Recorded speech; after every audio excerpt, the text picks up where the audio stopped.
Welcome to week 3, how to create a surplus. Now this is one of the hardest things that you're going to have to contend with. If I showed you, I've been doing this for about 40 years as I've said, and the hardest thing for people to get a grip on is how to create a surplus, how to spend less than they earn.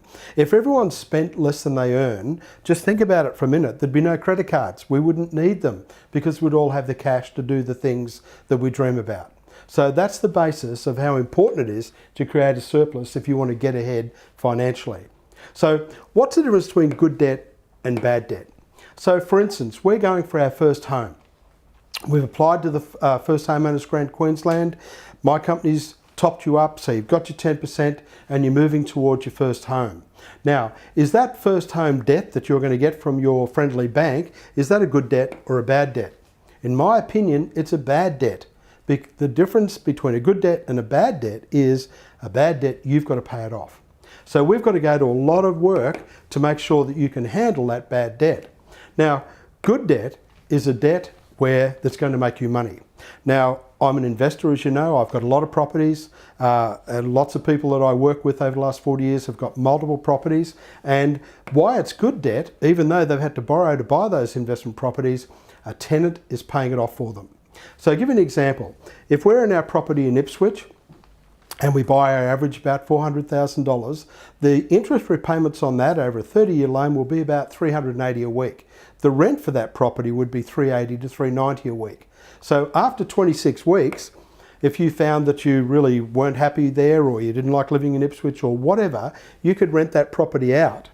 Go and live again closer to where you work or whatever your situation is. I'll be still there to help you through that, by the way. But that changes that bad debt into a good debt. So what I want to try and get you to do is to understand we've got to get out of bad debt. That's part of the modules. We have a whole one on debt reduction and get into good debt. Now, let's focus on this earn more than you spend. Now, what that's all about, that's why I asked you in the last modules to start tracking your money. And we started to create an area where you had must pay bills and should pay bills. On the webinar we're going to do on Tuesday night, the live webinar, that part of your homework you've got to come along and do, I'm going to explain to you on a normal average person in this area what they must pay, what they should pay, and should pays are things like let's go to the restaurant, let's go out to the footy, let's buy some clothes, let's get a haircut, and then dream a bit. So the dream a bit ones are holidays, upgrading your car, that sort of thing. So I want you to start tracking your money. We started that in session 2, but I want you to really get serious about it. Now your homework for this week is come to that live webinar where I expand on all of this because this is a really important one. They all are, but this is a big one. And we're going to identify areas that you can save. So over here, most of you now, you're having fun, you're saving for a holiday or paying off a HECS debt, you're paying your rent, and you're going out to a restaurant, but you haven't put anything in there to save. And that is the bit we're going to start working on. How to save, how to create a surplus.